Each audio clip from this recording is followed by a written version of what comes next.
Norton just did that. Wow. Norton Antivirus, a company that is built around the idea of keeping unwanted and malicious software off of your computer, might actually be installing unwanted software onto your computer. If you're not already familiar, Norton runs a service called Norton 360. It's basically a pay-by-month subscription service that starts at $35. And obviously that increases the higher tier that you go. And it gives you all kinds of different cybersecurity services that range from antivirus and anti-malware solutions to storage solutions. And now it includes mining for Ethereum. So that's rad. That's right. Customers of Norton 360 now may be enrolled in the Norton Crypto program. You have to meet certain hardware specifics to be able to enroll. But once enrolled, your computer can basically mine for crypto while it is sitting idle. There is a catch, however. Norton rakes in 15% of what you mine, and there is a transaction fee anytime you try to move your crypto out of your wallet. So it is a pretty steep price to pay. Now you might fall into one of the two categories. One, you might be excited and you might want to mine for crypto, or the other category, you may totally not want to mine for crypto. But if you're excited and you want to mine for crypto and maybe you couldn't before because your antivirus solution would flag whatever miner you were using, now you have one that is part of the antivirus solution. However, unless you have a sufficient amount of hardware, the actual mining that you'll be able to do, subtracted by the actual cost of extra electricity you'll be consuming, may mean negligible net returns. Norton, on the other hand, doesn't really take on too much risk because the customers are the ones consuming the electricity. Norton gets 15% of all of the crypto that is mined in this giant distributed pool that they've built on top of the transaction fee. So that is a pretty hefty amount of cryptocurrency that Norton is now able to just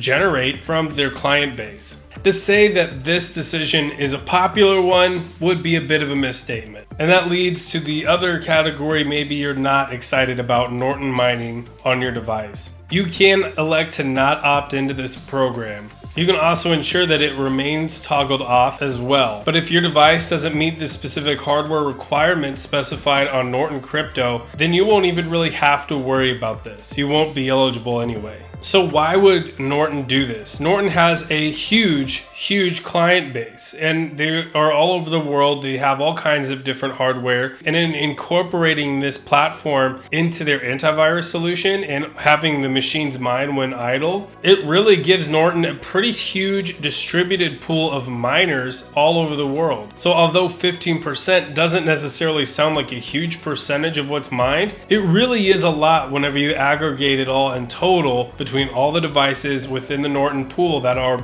going to be mining at any given point in time. Now also consider where Norton is used, and it could be used in some small to medium-sized businesses as the primary antivirus solution. And in those cases, will Norton be turned off? How can a system or network admin turn off this software for all the different machines on their entire network? Do they have to go one by one, or will this be an option that exists on any kind of central management console? Now, why else would they do this? They might actually have seen this as an added benefit for the end user. You see, a lot of end users are interested in crypto and might want to get involved in mining. However, they may have issues actually trying to get a miner running on their machine because it might actually get flagged by antivirus. Now, whenever your miner is actually a part of the antivirus solution, well, then that makes that process a little bit more straightforward. So for that convenience, Norton is charging the 15% plus the transaction fee. So Norton gets a pretty hefty chunk of change, and the end user is able to get the functionality out of their antivirus solution without having to really download any additional software or make any kind of exceptions in their antivirus solution.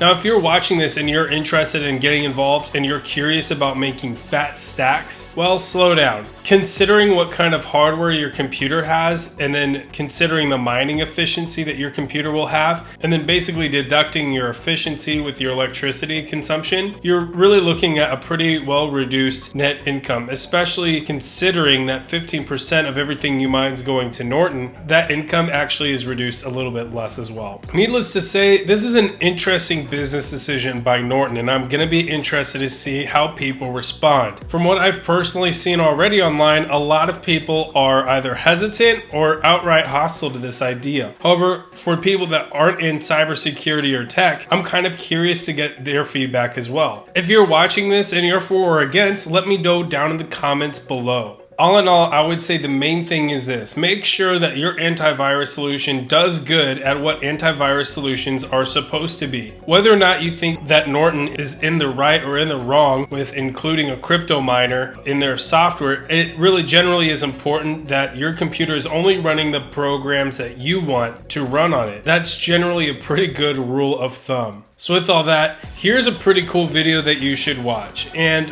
you should absolutely hit that like button because the YouTube algorithm will claim all, and I really need your help to survive, and you can help me by clicking the like button. And subscribe if you're into more content. I'll see you next time. Bye.